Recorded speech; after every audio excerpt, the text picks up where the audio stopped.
The Book by HP Lovecraft. My memories are very confused.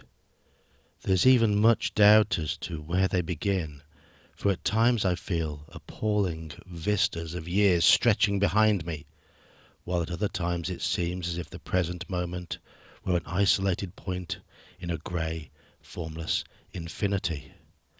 I am not even certain how I am communicating this message. While I know I am speaking, I have a vague impression that some strange and perhaps terrible mediation will be needed to bear what I say to the points where I wish to be heard. My identity, too, is bewilderingly cloudy. I seem to have suffered a great shock, perhaps from some utterly monstrous outgrowth of my cycles of unique, incredible experience. These cycles of experience, of course, all stem from that worm-riddled book. I remember when I found it, in a dimly lighted place near the black, oily river where the mists always swirl. That place was very old, and the ceiling-high shelves full of rotting volumes reached back endlessly through windowless inner rooms and alcoves. There were, besides, great formless heaps of books on the floor and in crude bins, and it was in one of these heaps that I found the thing. I never learned its title, for the early pages were missing, but it fell open toward the end and gave me a glimpse of something which sent my senses reeling. There was a formula, a sort of list of things to say and do, which I recognized as something black and forbidden, something which I had read of before in furtive paragraphs of mixed abhorrence and fascination, penned by those strange ancient delvers into the universe's guarded secrets, whose decaying texts I loved to absorb. It was a key, a guide to certain gateways and transitions of which mystics have dreamed and whispered since the race was young, and which lead to freedoms and discoveries beyond the 3 dimensions and realms of life and matter that we know. Not for centuries had any man recalled its vital substance, or known where to find it, but this book was very old indeed. No printing press, but the hand of some half-crazed monk had traced these ominous Latin phrases in uncials of awesome antiquity. I remember how the old man leered and tittered and made a curious sign with his hand when I bore it away. He had refused to take pay for it, and only long afterward did I guess why. As I hurried home through those narrow, winding, mist-choked waterfront streets, I had a frightful impression of being stealthily followed by soft, padding feet. The centuried tottering houses on both sides seemed alive with a fresh and morbid malignity, as if some hitherto closed channel of evil understanding had abruptly been opened. I felt that those walls and overhanging gables of mildewed brick and fungus plaster and timber, with fishy, eye-like, diamond-paned windows that leered, could hardly desist from advancing and crushing me. Yet I had read only the least fragment of that blasphemous rune before closing the book and bringing it away. I remember how I read the book at last, white-faced and locked in the attic room that I had long devoted to strange searchings. The great house was very still, for I had not gone up till after midnight.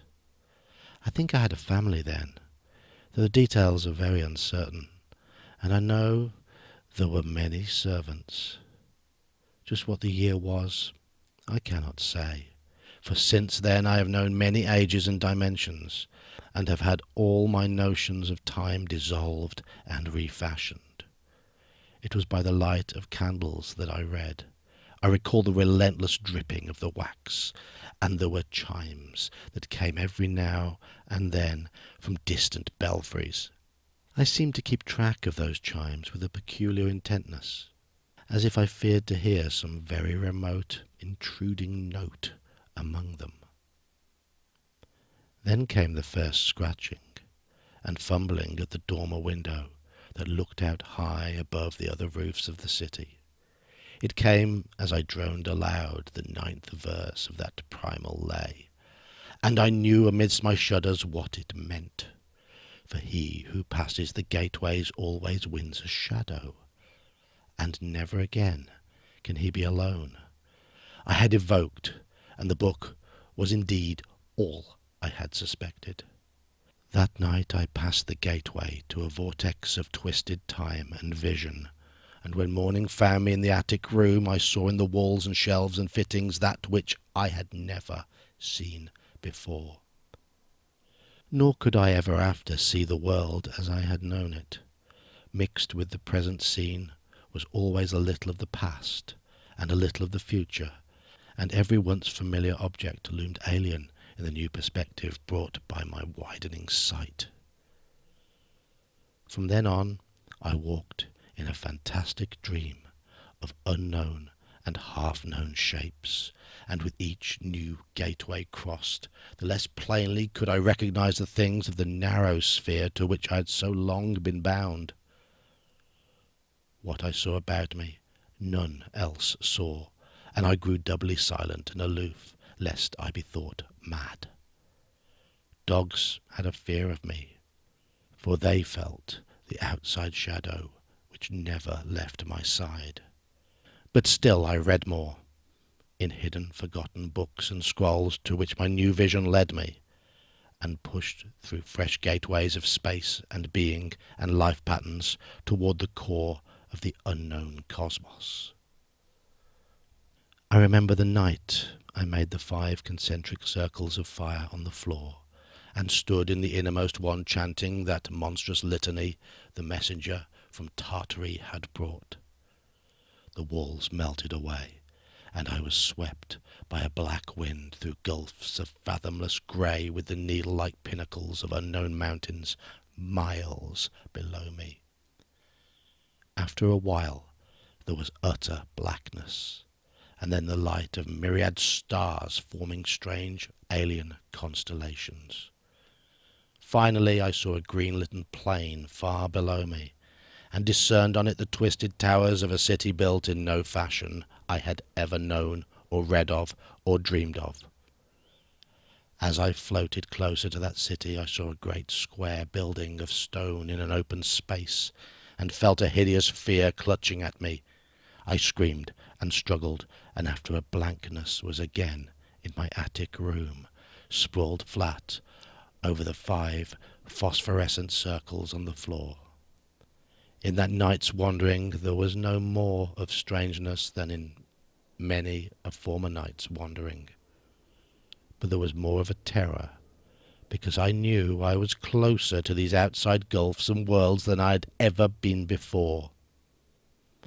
Thereafter I was more cautious with my incantations, for I had no wish to be cut off from my body and from the earth in unknown abysses, whence I could never return.